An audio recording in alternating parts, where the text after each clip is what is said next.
ভক্তের ভগবান শ্রীকৃষ্ণ। সানন্দ ওইখানে রাখ। মা দেখো তো সব ঠিক আছে কিনা। হ্যাঁ সবই তো ঠিকই রয়েছে। কুবলা তুমি একটু দেখো তো মা, বৌমা গোপালকে সাজিয়ে তৈরি করলো কিনা। আমি দেখছি মা, আমি বরং গোপালকে নিয়েই আসি। এই তো আমরা চলে এসেছি।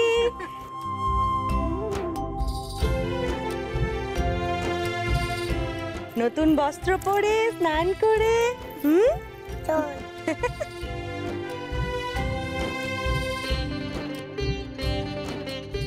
কি মজা, আমি এসে গেছি। সবাই বুঝি আমার জন্য অপেক্ষা করছো?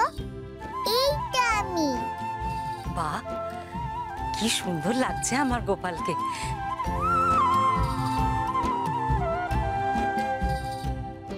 দেখো ঠাকুর, যেন আমাদের নজর না লাগে।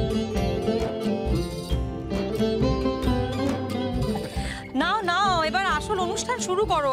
হাসি মশকরার তো বেলা গড়িয়ে গেল। যশোদা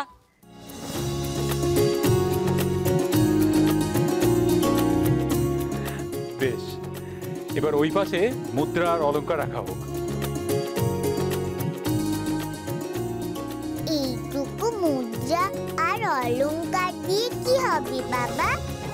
তোমার কাছে তোমার গোপালের দাম বুঝি এতটুকু? তুলা দণ্ডে বসাটা গোপালের কাছে খেলা মনে হচ্ছে। কেমন মজা পেয়েছে দেখো।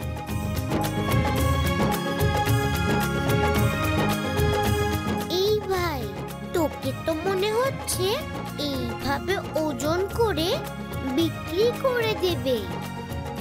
আরে দাদা, দেখ কি মজাটাই না হয়। কি মজা লাগছে তাই না? গোপাল মনে অন্য ধরনের দোলনায় দোল খাচ্ছে।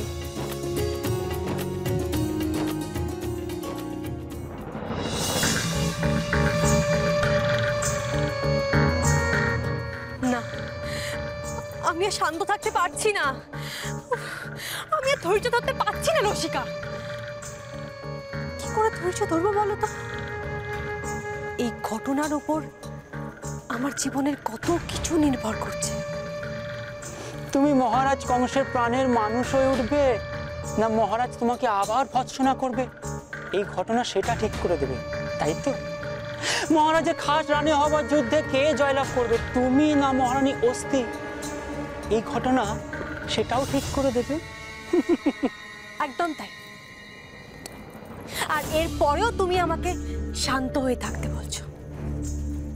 আমার না তোমাকে মাঝে মাঝে খুব সন্দেহ হয়। সন্দেহ?